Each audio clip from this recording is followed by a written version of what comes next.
Rebonjour et re-bienvenue sur le podcast de Sur deux roues. Aujourd'hui, je reçois deux invités, Nathalie et Fabien Monnier, qui sont respectivement directrices de course et responsables de parcours pour la Gralps, une course d'ultra-distance en gravel bike à travers les Alpes. La course aura lieu du 15 au 20 juillet prochain. Et aujourd'hui, je voulais en parler parce que ça fait partie de la grande famille Race Across Series, une série que j'ai vraiment appréciée lors de son passage au Québec. Et je crois que cet événement ne sera pas piqué des verres, alors j'ai décidé de les inviter pour parler de l'événement. Un événement qu'en toute transparence, j'aimerais beaucoup aller rouler l'été prochain. Avant d'aller plus loin, je tiens à rappeler que nous sommes disponibles sur les plateformes Spotify, Apple Podcast, YouTube, Amazon Podcast et à peu près toutes les autres plateformes de balado-diffusion imaginables. N'hésitez surtout pas à vous abonner afin de ne rien manquer et de laisser une note, idéalement 5 étoiles, afin de permettre à d'autres auditeurs de pouvoir nous découvrir et partager la passion du cyclisme. Sans plus tarder, allons parler à Nathalie et Fabien.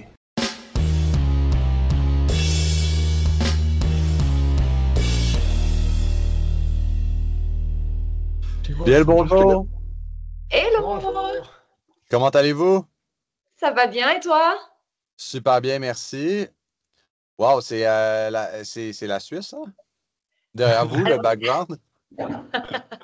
Alors écoute, on a essayé parce que j'ai pas réussi à mettre sur l'application, j'ai pas réussi à mettre un background et c'est ce qui ressemblait le plus à la Suisse, mais finalement ça pourrait très bien être le Canada aussi, on sait pas trop. Ouais, les Rocheuses. Ouais, vous êtes de quel coin en Suisse? Alors nous on est des Alpes suisses, côté sud. En bas de nous il y a vraiment l'Italie, on est un peu au carrefour, on n'est pas très loin de la région du Mont Blanc en fait, on est vraiment un peu au OK, carrefour. OK. L'Italie, la France et la Suisse. Et on est dans la partie francophone de la Suisse, parce qu'il y a 4 régions linguistiques en Suisse aussi.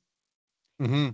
Entre OK, Verbier, Zermatt, Crans-Montana, qui sont peut-être les stations les plus connues. OK. Donc, de où le Graal part? Exactement. C'est à 10 km de chez nous. Ouais, OK. 10 km en vélo. 10 km en vélo. À vol d'oiseau, c'est 2 km. Ah, c'est cool. Puis, OK, c'est ça, parce que je sais que vous êtes aussi, je pense, derrière le Race Across Switzerland. Yes. Puis ça part plus de l'autre côté du lac. Ça se peut-tu? Du lac Léman? Exactement. Ça part. Tu me disais que ta femme était de la région de Saint-Pré, hein, c'est ça? Tu Ouais, avais c'est de la ça. famille là-bas. Eh ben, c'est entre Saint-Pré puis le lac du dessus, j'ai envie de dire, parce qu'il est au nord, le lac de Neuchâtel. Yverdon, c'est au bord du lac de Neuchâtel, puis enfin, Champagne, et c'est la région dont est originaire mon mari finalement. Mais je l'ai importé dans les Alpes parce qu'on a plus de soleil ici. Ah, ben ouais, Ouais. c'est une bonne idée. Ah, attention, quand on parle d'importation, c'est à 2 heures de voiture, hein. Pour le Canada, c'est à côté, hein. Ouais, c'est ça. Non, mais c'est ce qui me fait rire parce que j'ai jamais fait de vélo, malheureusement, en Suisse encore, bien que j'ai été à quelques reprises à Saint-Pré, puis dans la région. Puis c'est ce qui m'avait impressionné, c'est j'ai toujours voulu faire j'ai oublié le nom du col, mais c'est où il y a l'hôtel du Belvédère. Ah, c'est la Fourca. Fourca. Oui. Ouais, Fourcapas, c'est ça. Puis j'ai toujours voulu le faire parce que, tu sais, les images sont fantastiques. Puis moi, dans ma Ah tête, oui. c'était tellement loin de Saint-Pré. Puis finalement, je pense que c'est comme quelques heures de voiture seulement. Mais au 2 Canada, heures, maximum 2 heures. Ouais. Ouais, ouais, 2 heures et demie. Ouais, 2 heures. 2 heures. mais tu sais, pour nous, 2h30, c'est rien au Québec, là. C'est vrai. Ouais. Et, Euh, pa- oui. et oui, donc la Race Across Switzerland, le parcours des 1000 km passera par le Belvédère et la Fourca. Fun Ouais, fact. c'est ça. Donc, ça a été. Je pense que je vais y aller peut-être pour plus Gralp cette année, mais je garde dans ma petite poche de derrière la Race Across Switzerland pour le futur. Et tu as fait la Race Cross Québec, le 300, c'est juste, hein, parce que j'écoutais le podcast où Arnaud était là. Oui, j'ai fait cette année, j'ai fait le 300. Mon objectif était de le faire en 12 heures environ.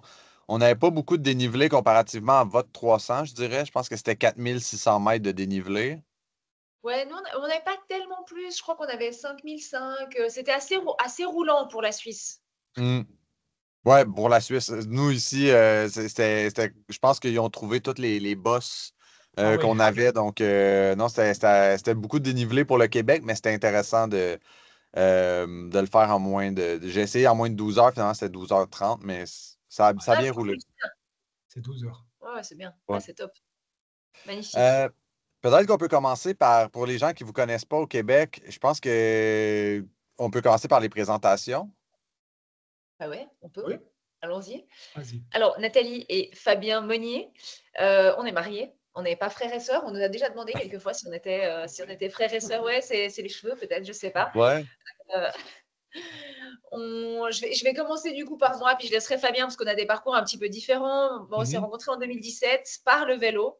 Et c'est là qu'on a continué. Moi, je viens plutôt un petit peu du triathlon, pas vraiment du cyclisme, ni du cyclisme longue distance. Et quand on s'est rencontrés, je suis partie davantage sur le cyclisme. Et il y a peu, j'ai commencé à m'intéresser au cyclisme longue distance, mais parce que finalement, on a fait pas mal d'aventures les deux, plutôt en mode voyage, en bikepacking. On adore découvrir. On a fait la traversée de la Norvège, du Cap Nord jusqu'à Oslo, on a fait les Açores, on a fait l'hiver dernier, on a été faire la Nouvelle-Zélande et pas mal d'aventures ici, la Sardaigne, toutes les petites îles d'alentour, l'Italie, la Corse euh, et pas mal d'endroits en France. Et c'est là où finalement l'ultracyclisme est venu un petit peu nous titiller parce qu'il y a toujours plus d'épreuves finalement. Et on s'est un petit peu retrouvé par hasard ensuite sur quelques épreuves d'ultracyclisme. Mais voilà, moi je suis plutôt de la route et on a commencé le gravel il y a 7-8 ans, encore avant que ce soit vraiment du gravel, quand il fallait un vélo de cyclocross pour aller en hiver chez nous sur les routes qui étaient un peu gelées, c'était pratique. Puis c'est vrai que le développement du gravel a fait que ben voilà, on a toujours plus pratiqué. Puis maintenant, on est quand même toujours. Moi, je suis plutôt une graveleuse saisonnière. Je dirais beaucoup de gravel en automne et en hiver et plutôt plus de route en été où j'aime bien avoir l'impression d'avancer, d'aller vite et d'avaler les kilomètres et Mhm. le dénivelé. Voilà un petit peu pour notre parcours et on s'est retrouvés liés à la Race Across et à la Gralps notamment par Guillaume qui était dans l'équipe de la haute route à l'époque, avec qui on a eu pas mal de contacts et c'est par lui finalement qu'on a appris l'existence de Gralps l'an dernier sur laquelle on a pris le départ aussi et de fil en aiguille la race cross et c'est vrai qu'on a tout de suite eu un excellent feeling avec Arnaud, ses équipes et Guillaume et je pense qu'on a les mêmes valeurs et on voit les mêmes choses dans les événements donc c'est ce qui nous a amené là où on est, j'ai envie de dire. Mhm. Et Puis, donc, moi, oui. c'est un parcours un peu différent. Donc, je fais encore beaucoup de compétitions VTT, donc mountain bike, plutôt longue distance, marathon, depuis plus de 10 ans. J'ai fait plusieurs fois les championnats du monde élite, j'ai fait champion d'Europe aussi en marathon. Donc, un profil plutôt coursier, si on peut dire, donc compétiteur. Je fais tout type de vélo de route, VTT, gravel, cyclocross, enduro. Donc vraiment, voilà. Et je suis amoureux du vélo. Donc le gravel, c'est pour moi aussi une belle continuité pour la période automnale, hivernale, de pratiquer autre chose que le VTT et prendre moins de risques sur la route. Ça, c'est vrai aussi. Il fait plus vite nuit et autres. Donc on s'est Mhm. bien trouvé là-dessus. Et peut-être un petit fun fact encore, on est en Suisse, pays du chocolat, des banques et de l'horlogerie, et je travaille aussi dans l'horlogerie. Comme ça, Ah oui. on est dans le cliché. Voilà. Ah ouais, c'est 100% cliché. C'est drôle parce que justement, quand je vais du côté de ma conjointe en Suisse, moi, je porte pas de montre, puis c'est quelque chose qu'on me reproche beaucoup. Donc là, ces temps-ci, je regarde beaucoup les montres avant mon prochain voyage pour pas arriver nu poignet. Ça a l'air que il faut porter une montre en Suisse. Oui, C'est vrai, ouais, ouais, je c'est vrai que c'est confirme. très culturel, ouais. C'est très Ouais. culturel. Puis, Voilà pour les est-ce que j'ai vu que vous aviez gagné en duo l'année passée, Non, on Gralps? a fait deuxième, mais enfin, finalement, l'année dernière, c'était assez challenging puisqu'il fallait surtout arriver à la fin parce Mhm. que il a fait très très chaud et le défi en fait dans la Gralps aussi réside dans le fait que c'est une course qui se déroule en semi-autonomie, donc il y a deux bases de vie. L'année dernière, le parcours se faisait sens inverse. On partait vraiment de la Côte d'Azur pour aller rejoindre les Alpes, donc on avait l'impression de monter tout le temps. Mais la première base de vie était située à environ, c'était quoi, 270 km et 8000 mètres de dénivelé. Le départ était le soir à 21h et la stratégie de beaucoup a été oh bah, on veut rejoindre la base de vie le plus vite possible et puis on ne dort pas avant.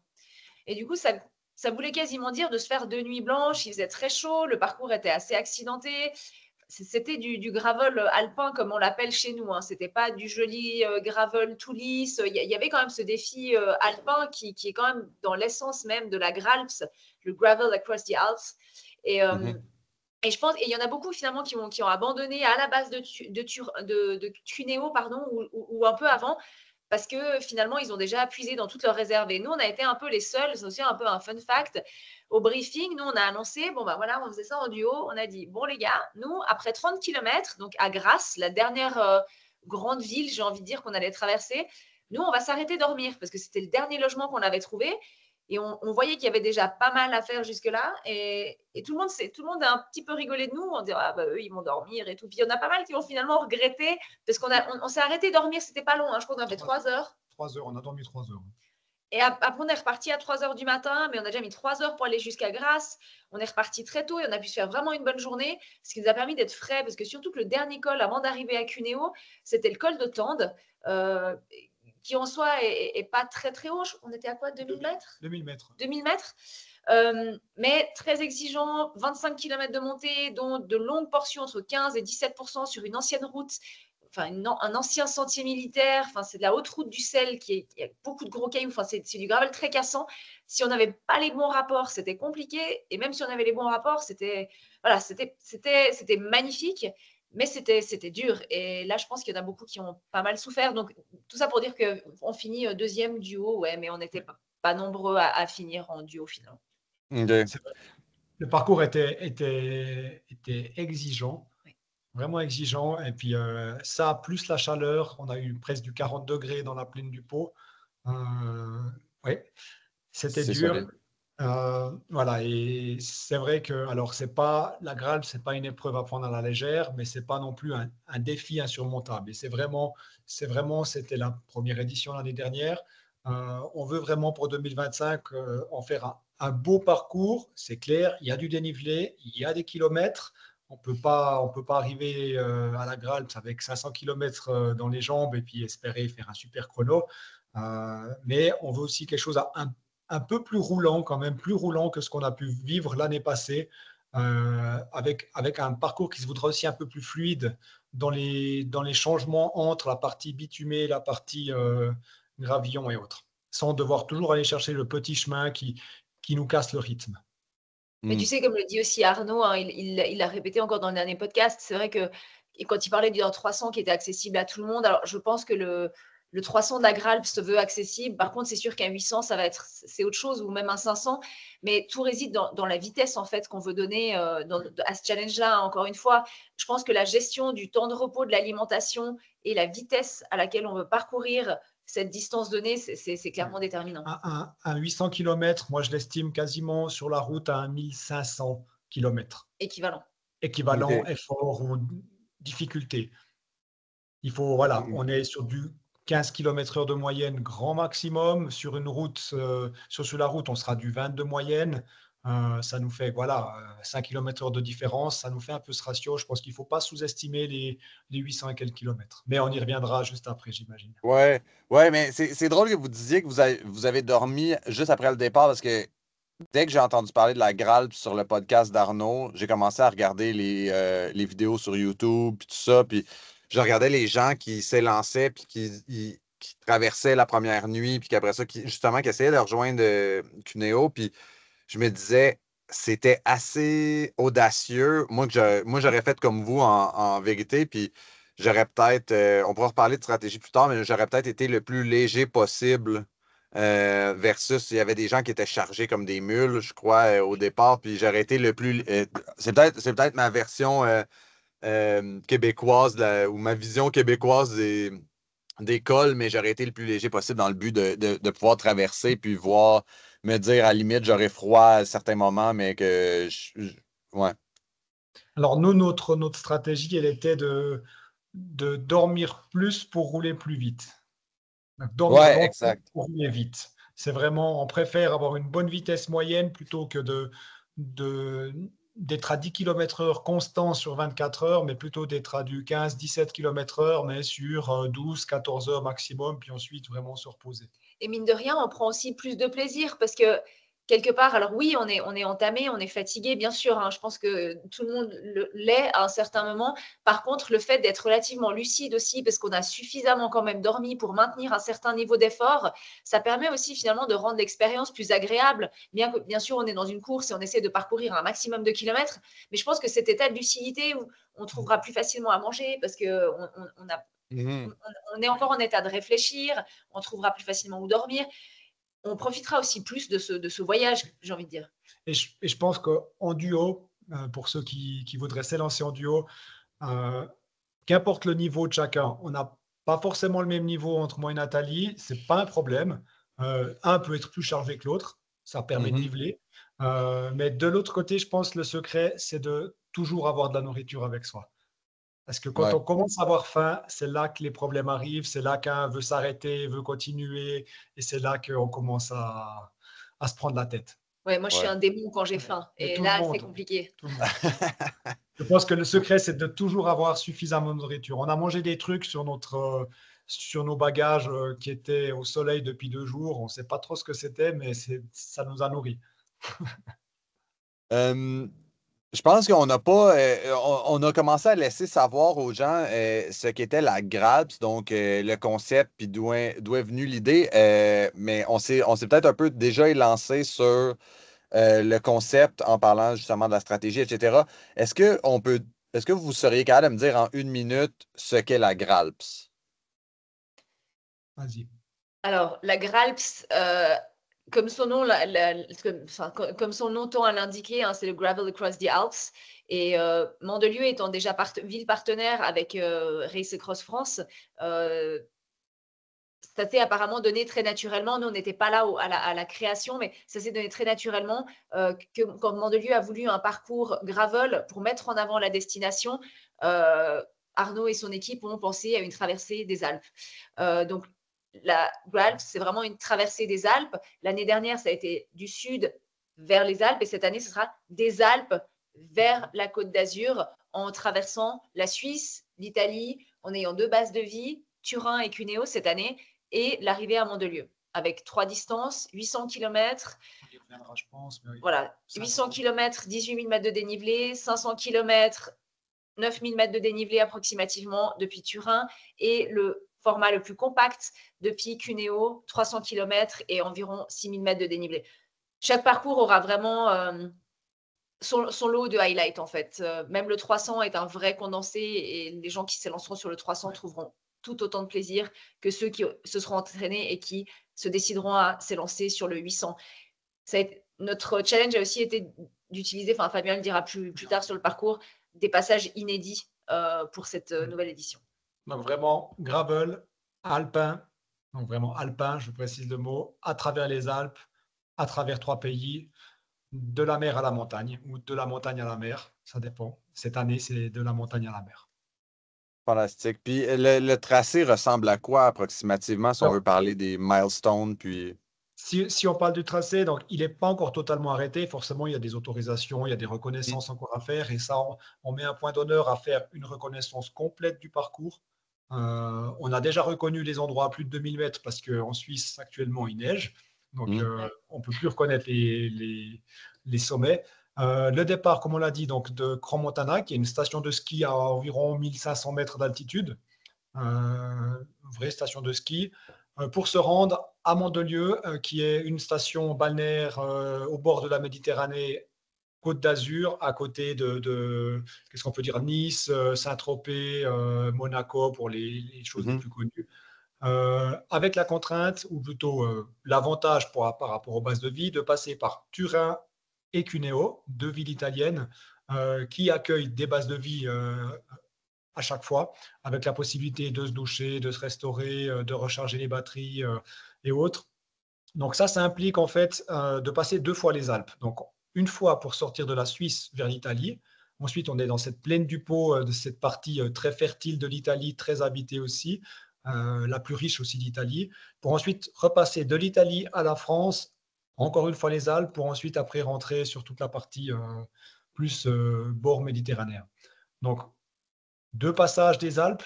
Et au niveau du parcours, donc c'est clair que si on vient sur les endroits un peu mythiques, Je suis ingénieur de formation, donc pour moi, je l'ai fait très cartésien. J'ai étudié tous les passages possibles et imaginables où je ne dois pas porter mon vélo pendant des kilomètres. Je fais du VTT, j'ai de l'habitude, mais ce n'est pas ce que je veux quand je fais du gravel avec des sacoches. Mhm. Donc, j'ai étudié toutes les possibilités sur toute la frontière suisse ainsi que sur toute la frontière française-Italie pour essayer de trouver le chemin le plus authentique où on est le moins au niveau du trafic routier parce qu'on trouve des cols, il y a des cols passants, mais c'est pas ça qu'on cherche quand on fait du gravel. Du coup, cette année, on va partir dans le Haut-Valais. Donc, le Valais, c'est un canton en Suisse, un très grand canton, un des plus grands cantons en Suisse. Et on va vraiment rentrer dans la partie la plus typique et la plus authentique pour essayer de s'approcher le plus d'une expérience suisse. Petit chalet, montagne, sommet à 4000 mètres. Vache. Vaches et compagnie. Donc vraiment, pour en mettre plein les yeux aux gens. Et en fait, sortir de la Suisse par un endroit qui, pour moi, est très peu connu, même des locaux, parce que c'est vrai que c'est pas un endroit où on pense qu'on peut sortir de la Suisse, pour se retrouver après dans ce qu'on appelle le Val Formazza, qui est une petite vallée cul-de-sac au fin fond de l'Italie. Pareil, c'est une vallée où personne ne va. Même nous, on n'est jamais monté jusqu'au fin fond de la vallée, sauf cette année pour des reconnaissances. Donc vraiment, ça va être une vallée assez bijou, assez authentique. Où ce qui est drôle aussi, c'est que c'est une vallée qui parle encore des dialectes d'allemand alors qu'on est en Italie, où on devrait parler d'italien. Donc vraiment encore, on voit un peu tous ces brassages de population, ces mélanges qu'il y a pu voir à l'époque. Mais c'est vrai qu'on y va peu dans cette vallée parce qu'elle ne permet pas de passage via la route et même en gravel, ce n'est pas forcément un passage auquel on pense. Cependant, elle a connu plusieurs arrivées du Giro d'Italie et notamment, si je ne me trompe pas, peut-être même, je crois, une victoire de Marco Pantani à l'époque. Donc, la route pour monter jusqu'au sommet du Val Formazza côté italien est connue. Par contre, c'est vrai qu'elle est très peu empruntée parce que c'est un cul-de-sac, mais c'est une vallée qui est vraiment magnifique et très caractéristique du nord de l'Italie. J'ai été reconnaître plus de 3 fois pour essayer de trouver des endroits les plus roulants quand même. Il faut quand même se mettre dans le contexte. On aura des gens qui vont aller dans cette région avec des sacoches, avec des vélos qui vont peser entre Mhm. 15 et 20 kilos. Il faudra quand même. On est sur du gravel alpin, donc celui qui vient avec une cassette de 33 dents, ça va être très dur.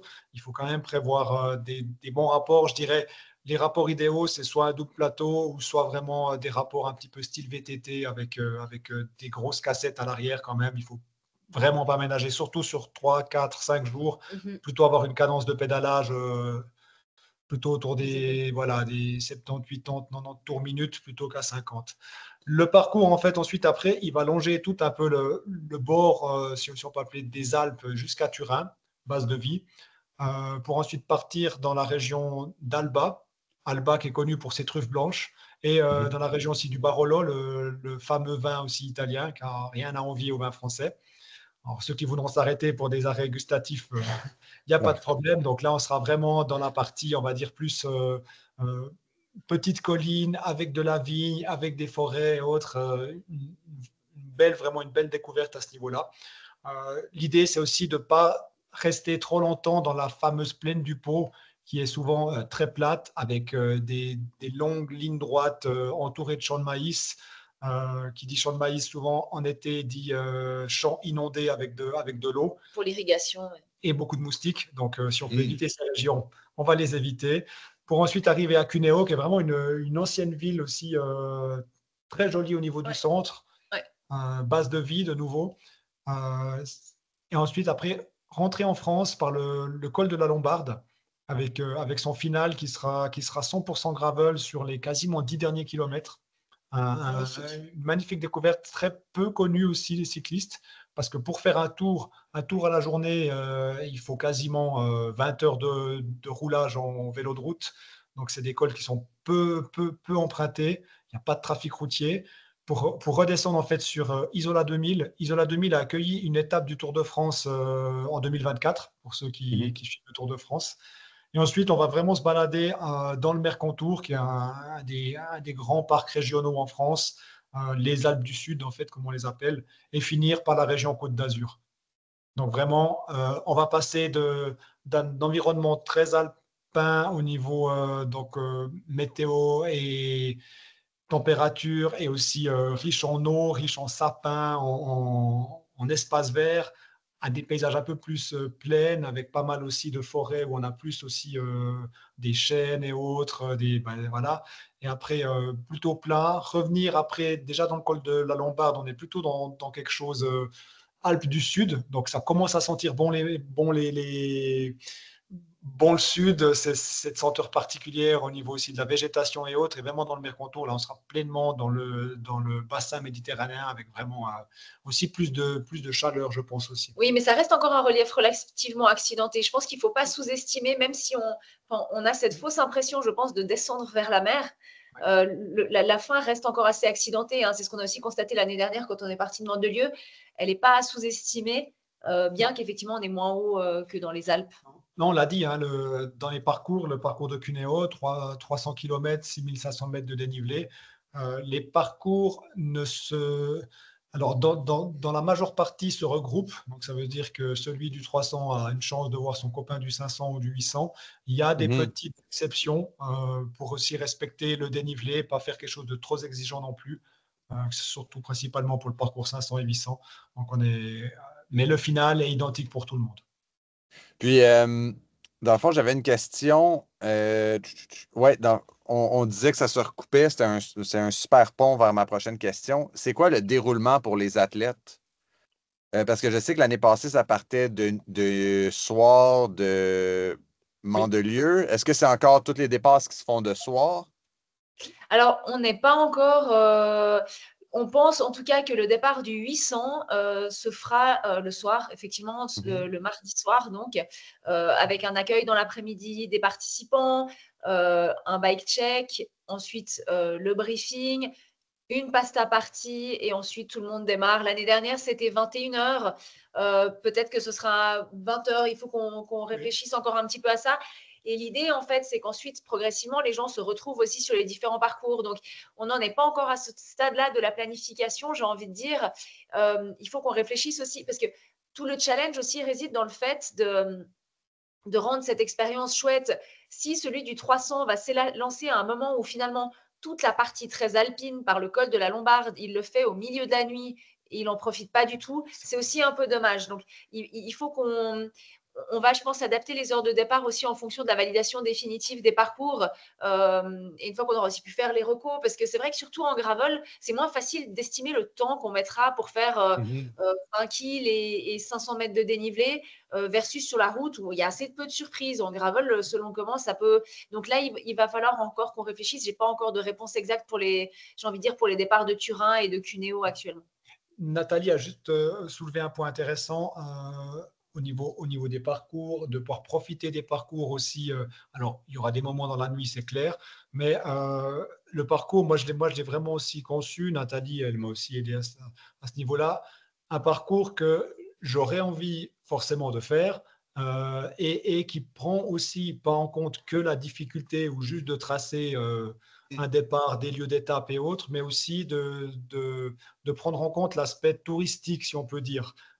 J'ai vraiment envie de faire découvrir aux personnes qui feront la Gralps la beauté de la Suisse, la beauté de l'Italie, la beauté de la France.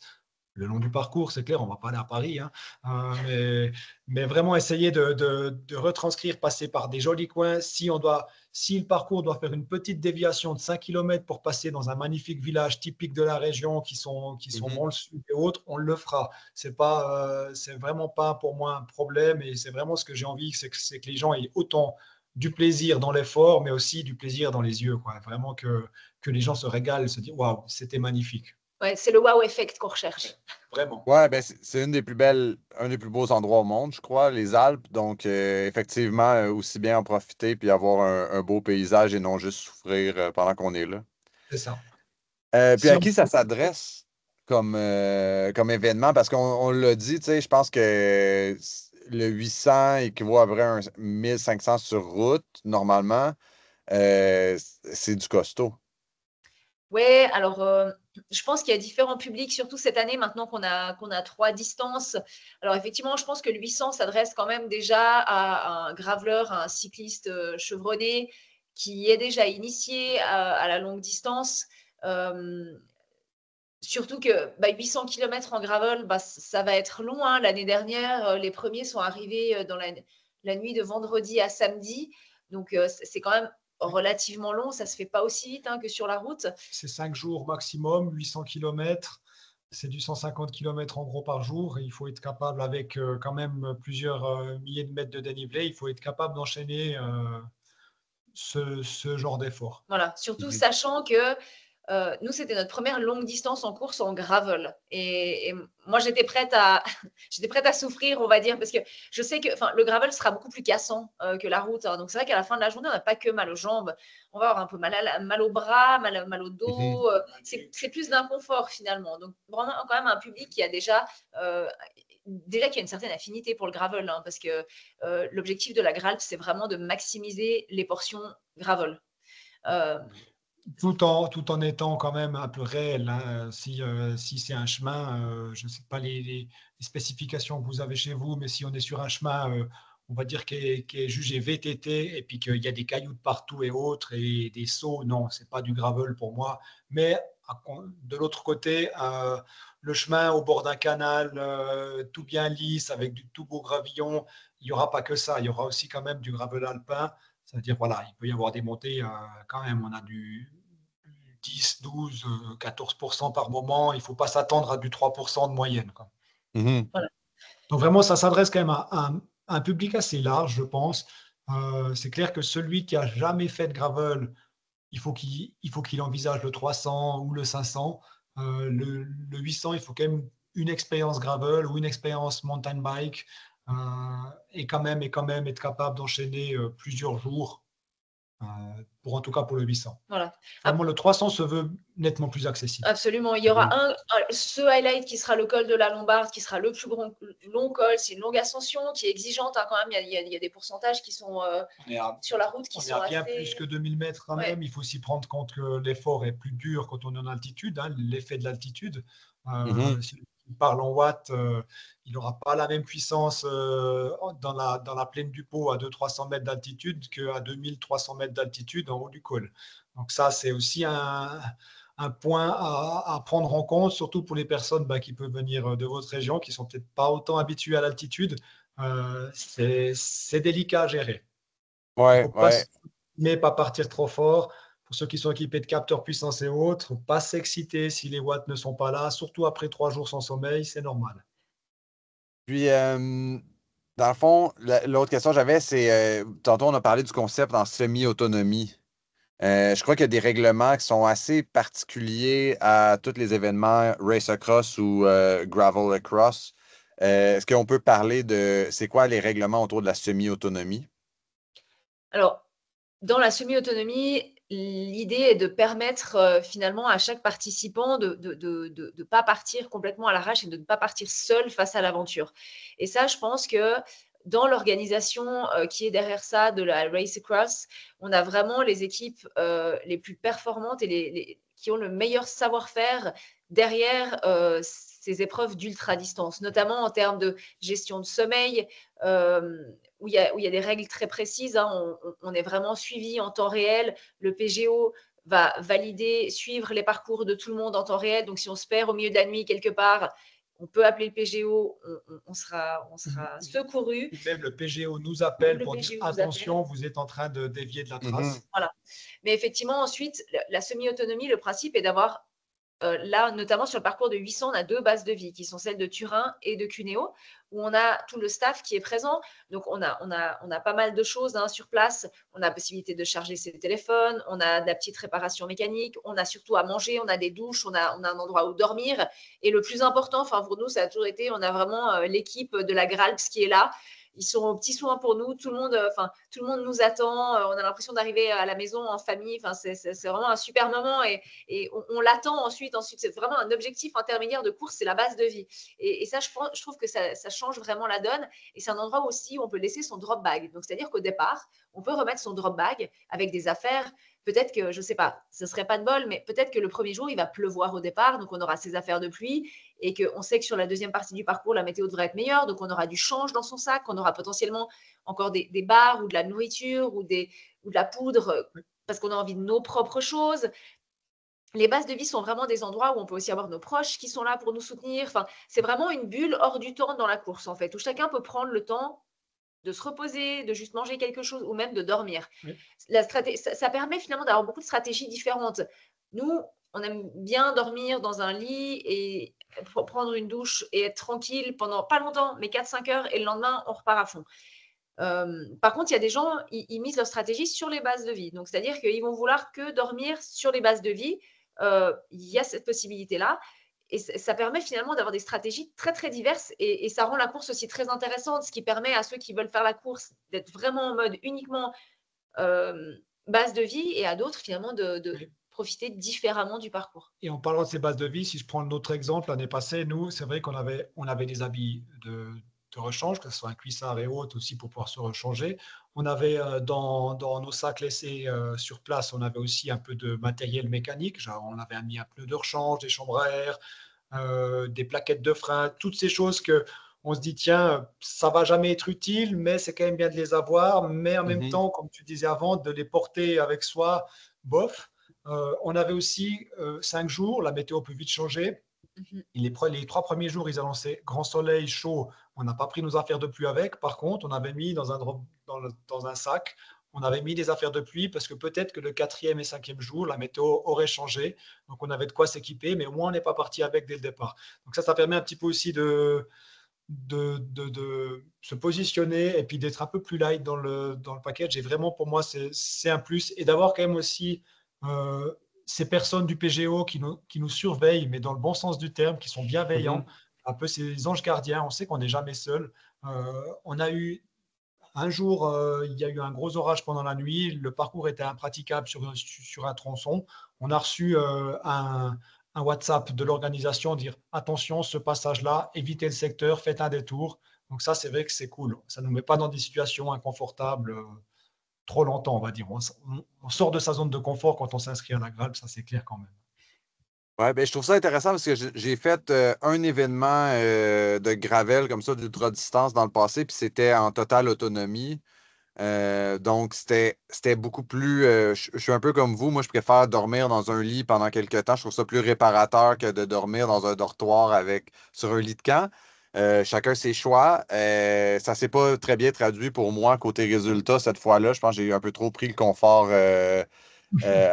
Mais bon, mais je trouve ça intéressant d'avoir des bases de vie où justement on peut récupérer quelque chose, on peut se débarrasser parce que moi, j'avais fait l'erreur de partir avec toute ma nutrition pour 600 km.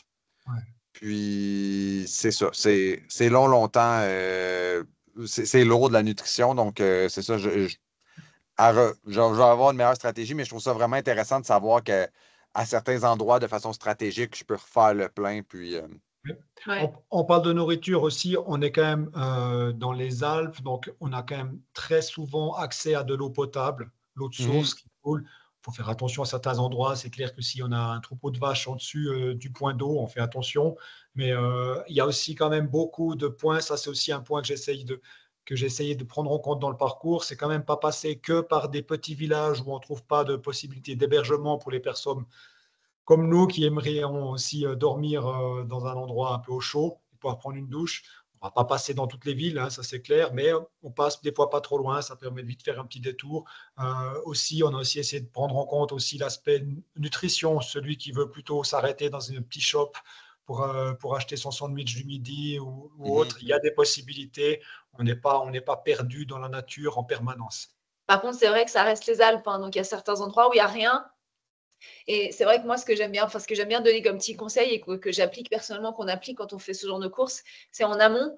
Moi, j'aime bien avoir sur mon tracé, savoir plus ou moins à quel moment, en planifiant plus ou moins à quel moment j'aurais besoin de manger ou j'aurais envie de manger. Déjà, identifier les points en fait où je pourrais trouver à manger, où je pourrais trouver des fontaines. Parce qu'une fois qu'on est fatigué ou une fois qu'on a faim, tout prend plus de temps et on sera moins efficace. Donc, de savoir que dans 20 km, il y a un supermarché qui est ouvert jusqu'à 20 h, ça permet aussi de se focaliser et de finalement pas perdre de temps et d'énergie inutile à chercher quelque chose. Idem pour les logements. Là, je crois qu'on avait planifié les 2-3 premières nuits. Mais ensuite, l'idée, c'est d'avoir sur une carte les différents logements. Assez simplement, hein, on a des outils comme Booking qui nous permettent assez facilement de repérer, de savoir jusqu'à quand les établissements acceptent le check-in.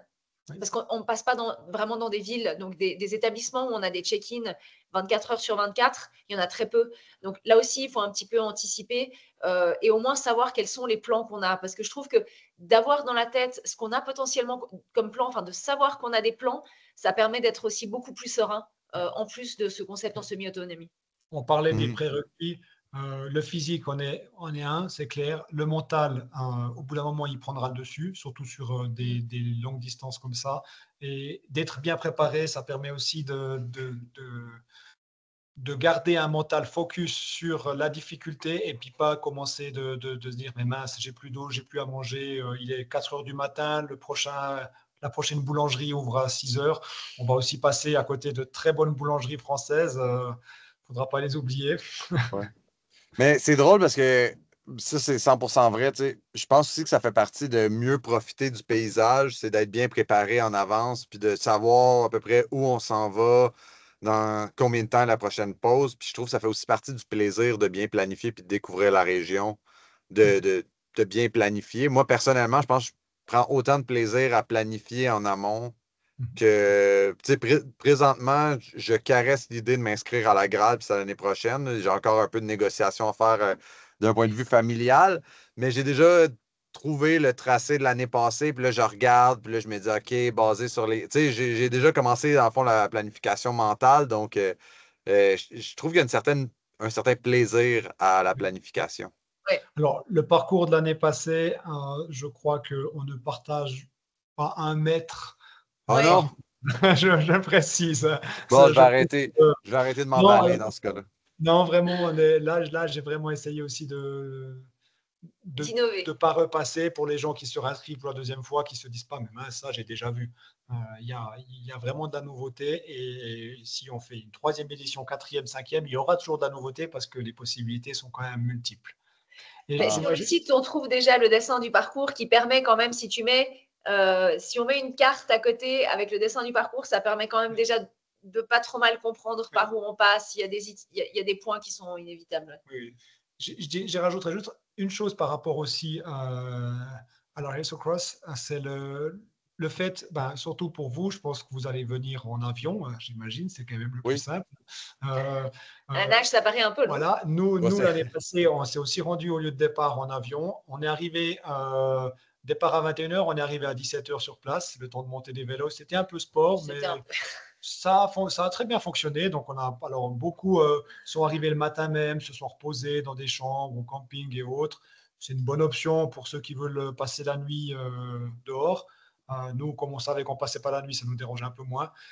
Par contre, c'est vrai que l'équipe Race Across a vraiment pris en charge tout de suite Bike box. nos bike box. On les a retrouvés sur la ligne d'arrivée avec nos affaires dedans, nos habits de ville avec lesquels on s'était rendu au départ. Donc c'est vraiment, on a pu se rechanger, on a pu remplir nos gourdes. C'était vraiment top et ce sera quelque chose qui sera reproduit cette année. Donc on peut arriver avec son vélo encore dans son sac, le monter sur place, demander un peu de l'aide pour des outils et autres, et puis ensuite retrouver ses affaires sur la ligne d'arrivée. Mais c'est vrai que autant Mandelieu, qui sera la ville d'arrivée, que Crans-Montana, qui est le lieu de départ, offre beaucoup de possibilités de logement, d'hôtels, il y a des campings. Donc, que ce soit pour profiter quelques jours avant ou de profiter de la plage une fois qu'on est arrivé puis qu'on a mal aux jambes, c'est vrai que c'est assez sympa. Ou pour justement toi ou potentiellement d'autres personnes qui viendraient de l'autre côté de l'Atlantique, ouais, voilà. Et aussi la famille. Et la famille pourrait effectivement déjà prendre 2-3 jours en amont pour s'acclimater, parce qu'effectivement, déjà le départ est à 1500 mètres. Je crois que vous êtes, même chez vous, les stations de ski sont assez basses en altitude. Hein. c'est assez bas comparé à vous Oui. en toute Alors, transparence. une acclimatation complète, il faut bien 2 semaines. Donc, je pense pas que les gens vont venir 2 semaines avant, mais le fait de déjà dormir 2 nuits à 1500 mètres va déjà aider. Ouais. On va osciller quand même assez souvent, je dirais, sur la première partie du parcours, sur une altitude moyenne de 1000-1300 mètres d'altitude, avec quand même des passages à plus de 2500 mètres. Donc quand même, on est déjà dans de la bonne altitude quand même. Quasiment, on va passer par le plus haut col alpin routier entièrement suisse. Donc voilà, c'est aussi toujours intéressant de savoir. Ouais. Pas le plus haut col d'Europe, mais le plus haut col entièrement suisse. Et ensuite, on est plutôt sur une région assez vallonnée. Là, on est plutôt sur du 800 mètres d'altitude avant de revenir sur les grands cols comme la Lombarde à 2000 et quelques, 2003, je crois même, 2004. Et puis ensuite, le Mercantour, on est de nouveau sur du 500-800 mètres d'altitude. Donc quand même, on n'est pas au niveau de la mer. Mais ça implique quand même certains choix aussi au niveau matériel, vestimentaire. Hein. Je pense qu'il faut vraiment être paré à tout. C'est vrai que la liste de matériel obligatoire, qui est la même que pour la Race Across, est relativement stricte et permet quand même d'être bien couvert. Je pense, moi, quand je fais du bikepacking, d'avoir une doudoune avec moi, c'est un must. Et ça nous a déjà sauvé la vie plusieurs fois, notamment en Norvège. Donc, vraiment, être équipé d'un point de vue vestimentaire, mais aussi d'un point de vue sécuritaire et vélo, parce que ça, voilà, comme l'a dit Fabien plusieurs fois, c'est du gravel alpin, donc des sections de pneus larges, je dirais du 45, c'est optimal. Idéal. Et vraiment, moi j'avais des rapports de VTT, donc à l'avant j'avais un plateau de 32 et à l'arrière j'avais une cassette de 52, ce qui m'a vraiment permis de passer toutes les montées sur le vélo. Il n'y a pas un moment où j'ai dû porter mon vélo, à part quand il y avait un single qui passait pas du tout, mais voilà, j'ai toujours pu rester à vélo. Et au début, c'est chouette, on se dit, oh, c'est facile. Et j'avais la chance de, justement, comme on était en duo, j'en avais bien réparti le poids des bagages. Mais par contre, à la fin, une fois qu'on a fait 4 jours, la dernière vitesse, on l'aime bien. Donc voilà, c'est aussi des choix. Parce que si on se retrouve à devoir faire 6, 7, 8 km à porter son vélo, parce que finalement, on n'a pas les bons rapports, ça peut aussi compliquer l'aventure. Après, pour rassurer les gens, moi j'avais une cassette de 36 derrière. Mais par contre, j'étais à 50 tours de pédalage minute très très souvent. Et on n'est pas tous champions européens de marathon. Voilà. Alors, c'est ça, je pense, la plus grosse différence avec les cassettes.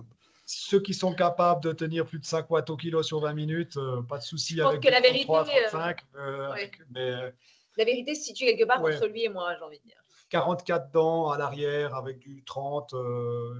Il n'y a pas extrêmement beaucoup de plats où on pourra vraiment profiter de se mettre sur des prolongateurs et emmener des grosses vitesses. Donc, autant privilégier un petit plateau à l'avant. C'est pour ceux qui sont en monoplateau. Puis, dans le fond, les 2 dernières questions que j'aurais, vous l'avez faites. Quel a été le moment le plus marquant de Gralps l'année passée? Moi, je dirais quand même déjà le départ, parce que… L'arrivée. Ouais, non, mais aussi l'arrivée, mais le départ avant tout, parce qu'on se lançait dans l'inconnu. En plus, c'était génial parce qu'on était la première édition d'une course. Le soleil couchant, on se lançait vraiment dans l'inconnu. Et j'ai trouvé ça, c'était vraiment grisant. Hein. Ces premières minutes, d'ailleurs, j'ai la chair de poule quand j'en parle. Après, je dirais le highlight l'année dernière, c'était vraiment le col de Tende, qui est vraiment au bout de la vallée de la Roya, qui est une vallée très accidentée, qui a connu beaucoup d'inondations et qui est pas mal été détruite les dernières années. Donc, on traverse cette vallée de la Roya et ensuite, on doit, pour en sortir et pour aller en Italie, il y a ce fameux col de Tende par la haute route du sel. Et déjà, c'est un lieu mythique. Mais en plus, c'est long, et il y a 25 km de montée. On l'a attaqué, il était 4 heures du matin. Et plus on montait, plus il faisait jour. On a vraiment découvert les paysages alpins au fur et à mesure qu'on montait. Et quand on est arrivé en haut, on passait en Italie et c'était génial parce qu'on avait déjà coché un pays. Et ça, pour moi, c'était vraiment un fait marquant. Chaque passage de frontière, c'était un check.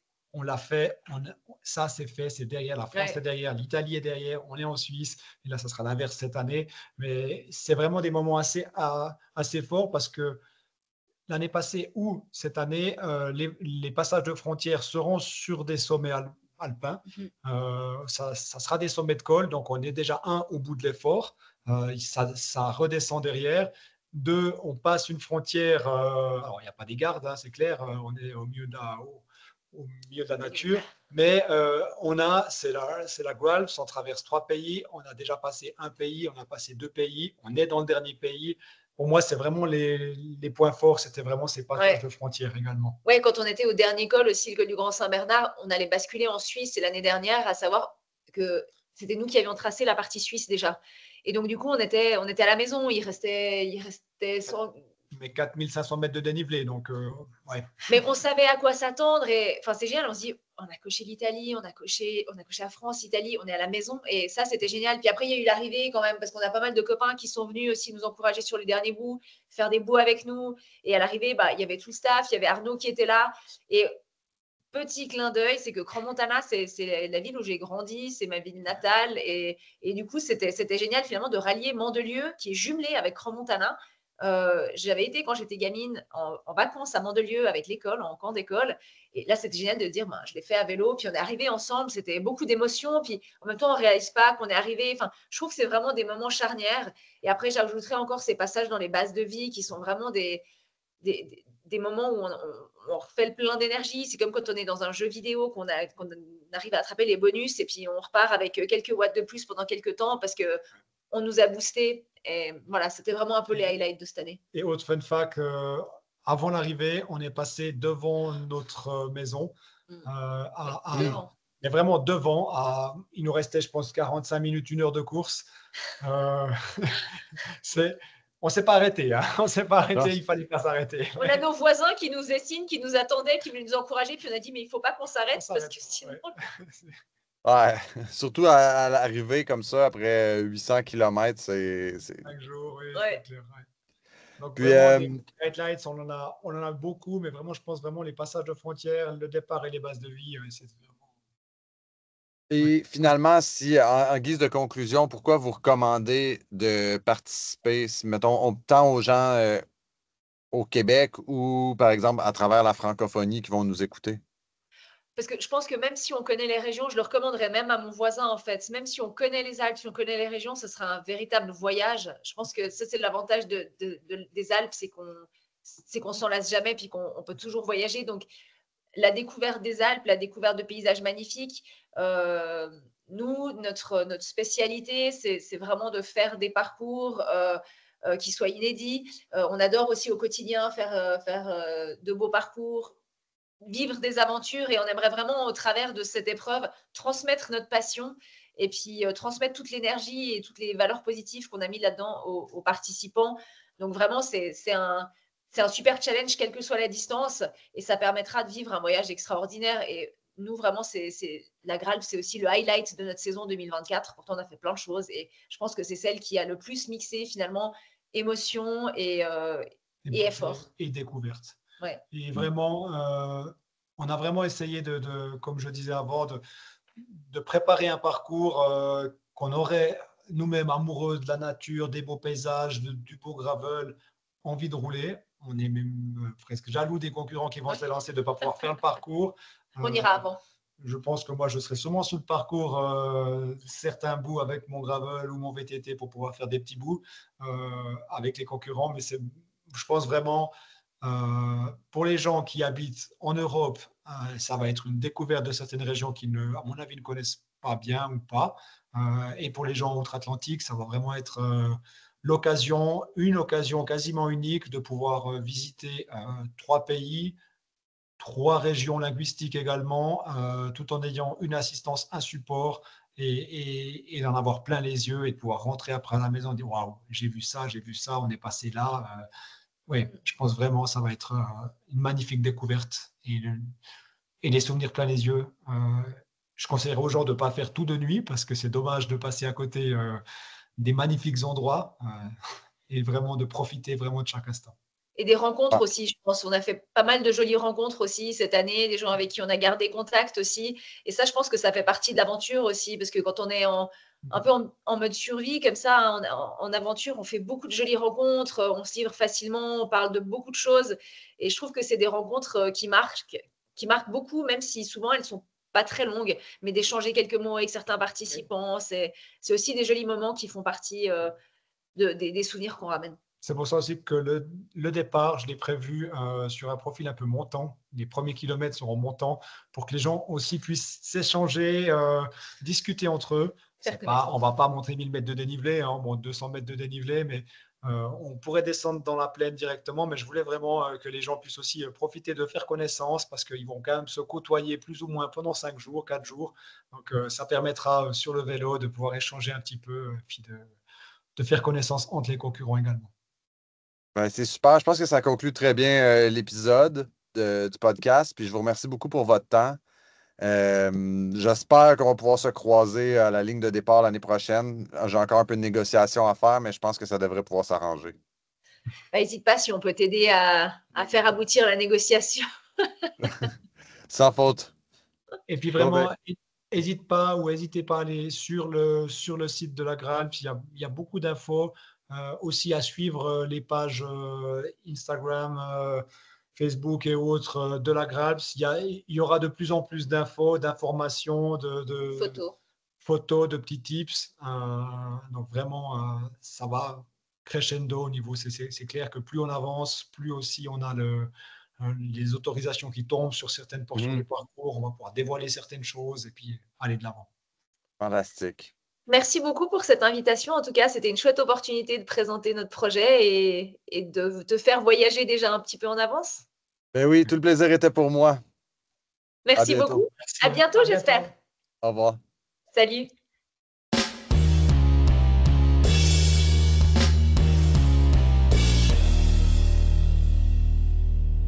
C'est ce qui conclut notre épisode. Merci beaucoup d'avoir écouté jusqu'à la fin. Et encore une fois, je vous invite à vous abonner au podcast sur votre plateforme préférée et me laisser une note, idéalement 5 étoiles, afin de me donner un petit boost dans l'algorithme. Et sur ce, je vous dis à dans 2 semaines. Merci.